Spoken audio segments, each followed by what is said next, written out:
By definition, a storyteller conveys events in words, images, and sounds, often by improvisation or embellishment. The Living Bread Radio Network presents The Storytellers with Tony Agnesi. Today you'll hear a faith-based, inspirational story that's both heartfelt and heartwarming.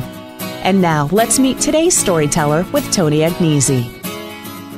Hi, this is Tony Agnesi, and welcome to this edition of The Storytellers. We're heard every Tuesday at 2 p.m. Eastern Time, with a repeat Sunday morning at 9 a.m. on the Living Bread Radio Network. The program is also available as a podcast beginning at 2:30 immediately following the Tuesday show. Or it's available at thestorytellersradio.com. You can also listen to the podcast on all of those places you get your podcast: iTunes, Google Play, Stitcher, YouTube, or TuneIn Radio. And later in the week, the Catholic podcasting site Breadbox Media airs The Storytellers. The program is sponsored in part by CatholicBook.net, and all of the featured books on the programs are available at CatholicBook.net. Now, each week on the program, we feature a guest and discuss their personal journey of faith and the ministries they share as authors and speakers and bloggers or radio and television hosts, and today is no exception. Our guests today are David Rizzo and his wife, Mercedes Rizzo. Their book is entitled Praying for Your Special Needs Child. And David and Mercedes, welcome to the program. Thank you. Hi, Tony. Nice to be here. It's great to have you on the show. You know, whenever I see or think about children with special needs, my heart always goes out to parents. You know, during a pregnancy, Mercedes, is that something that occasionally pops into your mind? What if? No, it never did. I think maybe that's why we were so surprised. You know, our daughter, Danielle, was our third child, and she was diagnosed with autism when she was between 3 and 4 years old. But I really never had those thoughts, actually, going even back to our pre-Cana celebration when we were preparing. They gave you different scenarios that might occur in your marriage, and one of them was a child with a disability, and at the time, you know, we were looking around the room thinking it won't be us. You know, we're not gonna be having a child with special needs, and it actually 10 years into our marriage, you know, that actually came to pass, and it's been a faith journey ever since. David, a lot of my friends that I know that have special needs children use the term a gift. They look at their child as a gift from God. And I'm sure there are some people that would say, how is that possible? How is it possible for you and Mercedes? Well, I agree with that characterization. All children are gifts from God. And when we say that they are gifts from God, what we're doing is not celebrating their disability. We're celebrating them as the children that God has created. And if we are people of faith, we believe God does create everyone for a purpose, and that God knows what He's doing, and that in some way, you know, God has created Danielle, in our child's case, Danielle, to be a gift for us, and we've learned over the years how to feel that giftedness and why that's a gift. Is that a lifelong process, that sense of giftedness? Is it something that you labor with at the beginning? No, it's not an immediate thought. In the beginning, when I found out that Danielle had autism, to me it was just like Mercedes said. We were not prepared. It was a shock, and I really looked at it as, wow, my gosh, this is a catastrophe. And it even led me to at times doubt God and His plan for us and the like. But as time went on, and we learned about Danielle, and we learned that Danielle, the real Danielle, not the Danielle we had imagined when she was born and before we knew she had autism. You know, we had concocted all these ideas about what she would be like. But the real Danielle turned out to be even more amazing and even more wonderful maybe than our sort of, you know, fake image of her that we had made. As a parent of a special needs child, you have to act in the role more frequently as kind of their spokesperson, their intercessor, and make sure that the things happen in the right way or in a proper way. How does that, and obviously you have other children. How does that differ from what you may have to do with other children, with your other children in the family? Well, you have to learn to balance your time and attention as a parent. In the beginning, Danielle required a high level of supervision, a high level of assistance. She still requires that, but in the beginning of our autism journey, it was much more of a need.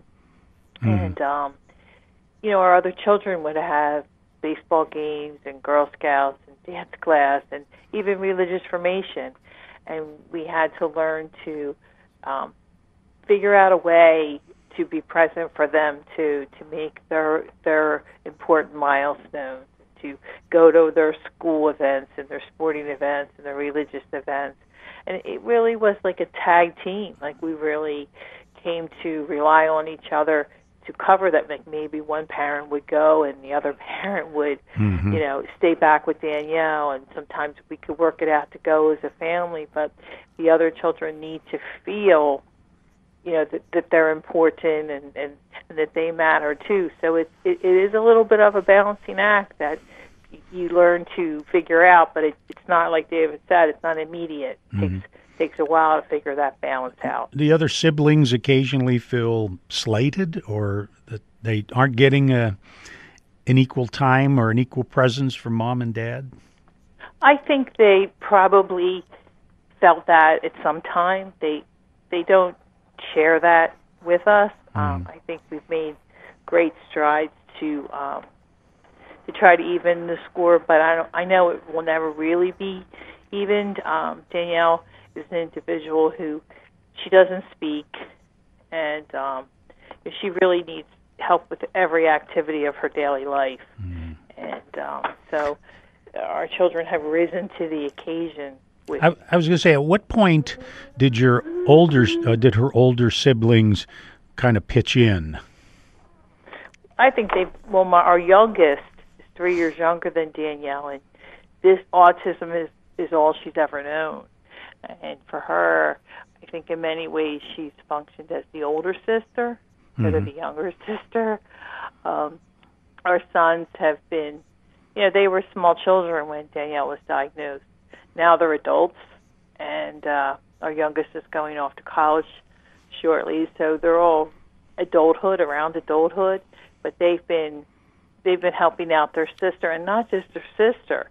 They've been giving back many ways through community service, through individuals with special needs. They've gravitated to all of their, any type of service they've had to do through school for any reason has always been special needs related. So they have learned a lot as a result of their sister. It's interesting. I think I spoke just briefly before we came on the air. I had a talk today, and I talk about my second book that's subtitled "Turning Misery into Ministry." And oftentimes, what I find in my day-to-day lives is the couple raising money for autism have an autistic child, or the person visiting a cancer patient in the hospital is a cancer survivor, or the family bringing food to another family at the holidays, had that happen to them, and they're paying it forward. It just seems that if we allow the Lord to be part of our lives, if we accept the Lord and bring him into the situation, he can take the worst of things that might happen to us and can turn them into the ability to help others. That's what you've done. Your book is really designed to help others who may be going through today what you may have gone through a few years ago. How did you come to that realization that there was something that you could share of value? Well, I think that we came to that. It took a long time, but there's a huge community of parents and families of people with special needs, especially those with autism, because the numbers have grown so much lately. And we got involved in knowing a lot of parents of children with special needs through support groups and school and the like. And as we did that, we found that there was so much in common. We all had similar struggles, like how do you take care of your child's medical issues? Because there's a lot of medical issues that come with people with disabilities, even if they're intellectual and developmental disabilities. There's also a lot of medical stuff. How do you keep your child safe? How do you provide for the proper education? How do you fight for your children so that they get the educational programming they need? The different kinds of therapies, physical therapy, speech therapy, occupational therapy, that kind of thing. And so as we did that more and more, we found there was this community, and we found that we had a lot to share with them and that we relied on one another. And we thought, well, let's extend that into the area of faith and into the area of spirituality and prayer and into, sacrament and liturgy. And how can we then use our experience as special needs parents, how can we take that, let it work in us, and then be expressed in prayer? And that's, I think, what we did with the book, is we try to allow what we and other special needs families are going through to be expressed as prayer to God. In this whole process, how is your faith life strengthened, changed over these few years? Well, it has changed. It's changed in some interesting ways. When I started out, as a young person, I think, we learned about the faith, and it was very much a faith of the head, I think. It was very theological and very, brainy, so to speak. But as I had a child who couldn't speak and whose way of communicating was very different from kind of a logical, linear way of thinking, I found out that people with autism, and she in particular, were very picture-oriented. They were very much involved with image and what they saw, and that's how they process information. A lot of people with autism process visual information much better. And what I found is my own prayer life started to mimic that, where I began to get much more interested in imaginative prayer, like, for instance, in the Ignatian tradition, where there's a lot of visualization, maybe, of scenes in Scripture and the like. Mm-hmm. So that certainly helped. And then also, in my case, I love to write poetry and to read and that kind of thing. And I think that is a very visual kind of medium, even though it's spoken. So, that, I think, were ways in which I began to draw closer in my spiritual expression toward what people like my daughter Danielle might experience. How about you, Mercedes? How has yours changed? Or Well, I think you learned, I know you learned to see miracles in everyday life. Just being able to have Danielle go and sit in the dentist chair now by herself. Mm-hmm. Just little tiny things that normally you would take for granted, when your child is able to cooperate and you're able to get through an appointment, a haircut, a shopping trip, little things like that, that the grace of God is in that that moment, and that you're being helped out. So I have a greater appreciation now for all the small things that before I always took for granted. That I see progress, and I know that there's small miracles every day. Those day-to-day miracles that most people miss because they're not open to to those.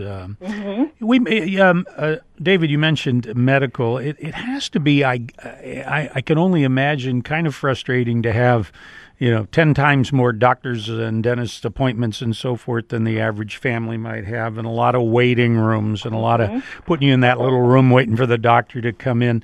Is that frustration? Does it go away, or is it something that is constantly there? We do spend a lot of time in the doctors and in waiting rooms. Just yesterday, we were in a waiting room, and it was like somebody said the other day. I heard somebody say that you wait 3 times in the doctor. You wait to get to the doctors, then you wait when you're there in the waiting room, and then you wait in the room that they put you into. So there's a lot of waiting anyway. And when you have a child with special needs, you go to the doctor a lot because, for instance, a lot of times, they have these unusual medical issues, but also just going to a dentist or going to the pediatrician or going, as your child gets older, to a adult doctor. What ends up happening is your child can't communicate the experience well. And so you have to go through everything as they get older, too. And so you do kind of feel like you're speaking for your child, and they're not able to communicate their pain to us. Sometimes they try to communicate it to the doctor, but it's hard. It's hard. Danielle uses a iPad with a program that allows her to take pictures and turn them into spoken words when she hits the button. And so she'll try to say, like, something hurts, and she might say, it's my head.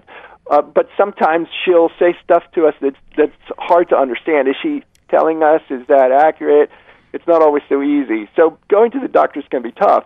Plus, if your child is very, very unhappy, they might be tired of this waiting, and so they might all of a sudden start deciding to play with the medical instruments or something. That's not a very good scene. Amen. Right. My guests are David and Mercedes Rizzo. The book is entitled "Praying for Your Special Needs Child." It's published by the Word Among Us Press, those fine folks. And if you have a special needs child, this book is for you. This is a book that will help you, guide you, mentor you, be your companion through the experiences of David and Mercedes. We're going to take a break. We'll be back. When we return, we'll be back with more with David and Mercedes Rizzo and the book, Praying for Your Special Needs Child, here on The Storytellers.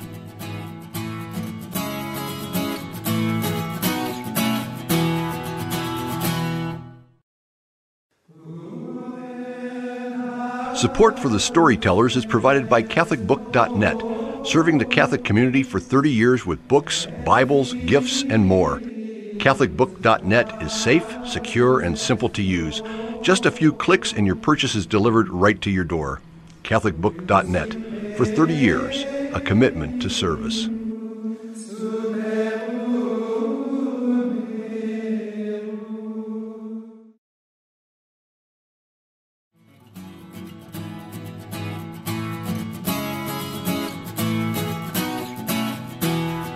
Welcome back to The Storytellers. This is Tony Agnesi.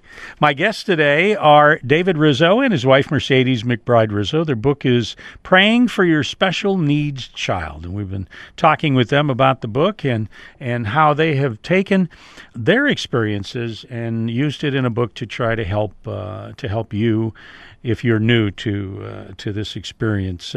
Schooling's can't be easy, when you're trying to look out and get the absolute best education you possibly can for a special need child. I can remember in years past, the special needs classes and so forth, and that's gotta be an entire quagmire to weave your way through.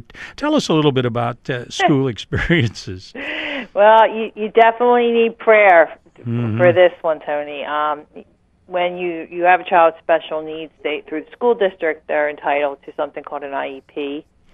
I always say it's a couple little letters that all special needs parents dread, because it's supposed to be a meeting of the minds where you can make proper accommodations for your child. But sometimes what you have as a plan doesn't necessarily match what the school district has a plan. And like an example of that could just be speech therapy. Like, our daughter is nonverbal, and she, like David said, she uses an iPad to communicate. She also can use sign language pretty effectively, and we might have in mind that she goes sign language every day. The school district might have in mind she goes once a week. So you can see where, it can be very draining of you, and you really have to be prepared with your, arsenal of prayers when you step into the meetings for that. But you also get to see progress, like I stated earlier, with the miracles that you didn't think was going to ever happen, and like small milestones.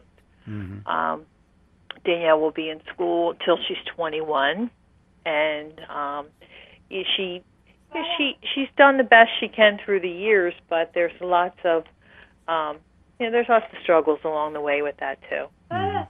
She just walked in the door from school. You might have heard her in the background. There has to be a certain amount of putting self aside, and I don't want to say as a couple you miss out on some things, but I guess you probably do because so much of your attention has to be directed in day-to-day care. Does it ever become resentful? Is it ever manifest that way? It can. It has. In the beginning, especially when you're watching other young people, other young parents, and how their children age, and how you see that gradually they have less and less that they need to do. They can leave their child for longer periods of time. They can just say, oh, here, set up a room and say, play here, or go to this party, participate in the goings-on of the party, or whatever. And you can get very resentful of your friends and your relatives and who are not going through what you're going through. And then also, as a couple, you are right. I mean, you're spending a lot of time, and it's hard to find babysitters who can take care of people with special needs, and it's hard to feel comfortable that releasing them into the babysitter's care. So you might not go out very much. In fact, I think it was years. Yeah. We might have gone out maybe once a year or less. Now we've figured out how to do it a lot better because we've had a lot more practice. And Danielle, frankly, has gotten much better in terms of her behavior and her ability to take care of herself, though she still needs supervision all the time. But we used to have to be like all the time in line of sight, or else something bad could happen. So yes, you do resent it, and also as a parent you can feel, or as a couple, you can feel like, more of a caretaker than, for instance, in a relationship with your spouse or your other kids, and even the things you like to do yourself. Like, it is a balancing act, as Mercedes was talking about, where you're trying to balance across this whole spectrum of your relationships, yourself, your own hobbies, the things you loved, plus your other children, plus your marriage, plus your, it goes on and on, your job and the economic demands that you have. So it's very, very challenging, and it can lead to resentment. But with time, with God's help, and with prayer, we found that the resentment definitely lessens, and you begin to celebrate the gift. You talked about a gift earlier. You begin to celebrate that gift, recognize it, and cultivate it and celebrate it. And you respond when it happens right, when things go well. You do respond with gratitude. There has to be some financial sacrifices that you've made over the years as well, right? That's absolutely true.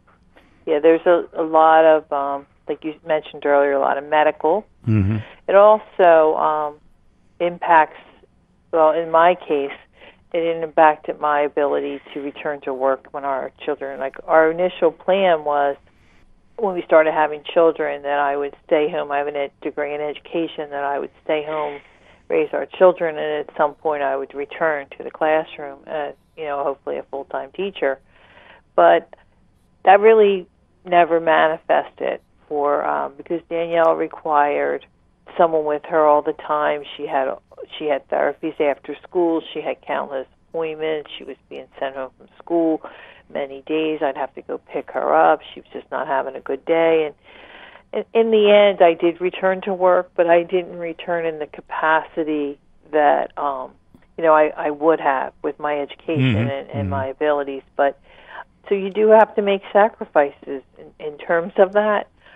Even now, she literally just walked in the door a few minutes while we were on the phone, and someone has to be here. And you would think, like, at this point in our lives, where we have a 20-year-old and a 17-year-old, like David said, we would be almost empty nesting and be set, but that's not really the case. So you do make a lot of financial sacrifices, and there's a lot of medical things, necessities that she needs and requires.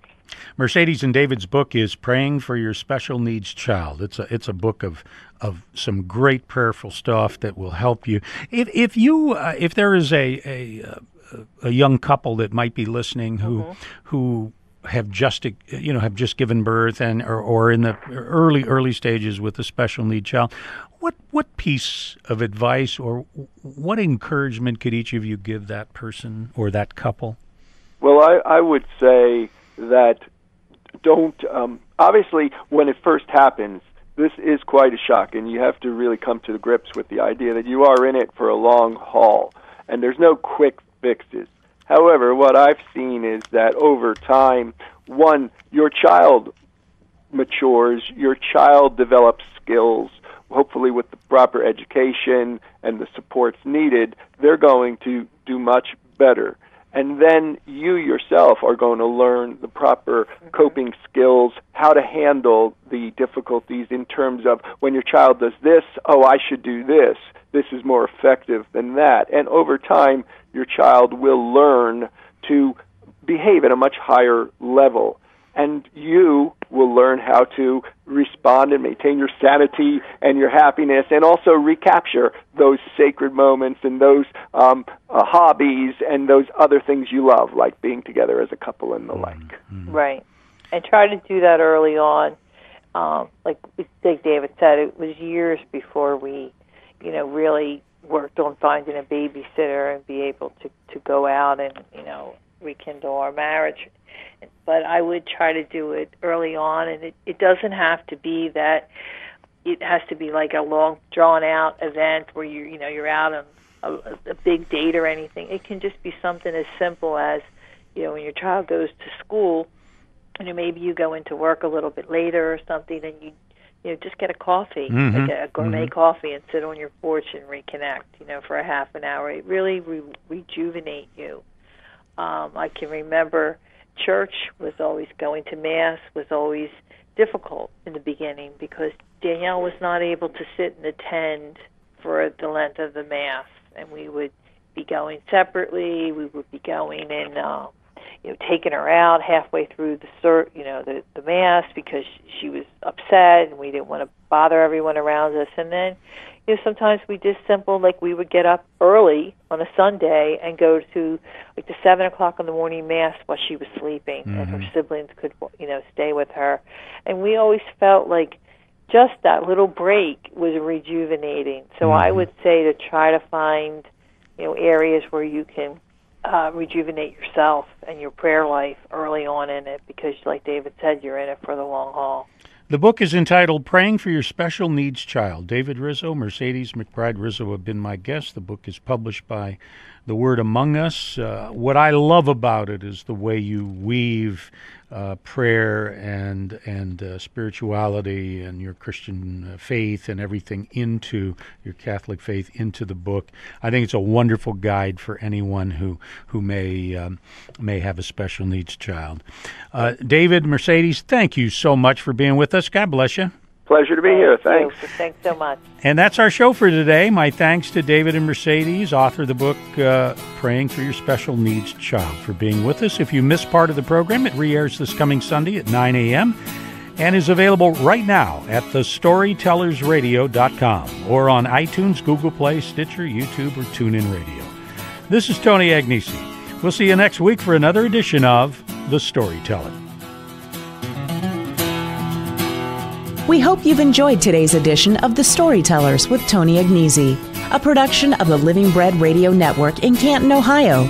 To learn more about today's storyteller, go to thestorytellersradio.com. There you can subscribe to the podcast and hear all of our past shows. And join us again next week at this same time for The Storytellers with Tony Agnesi.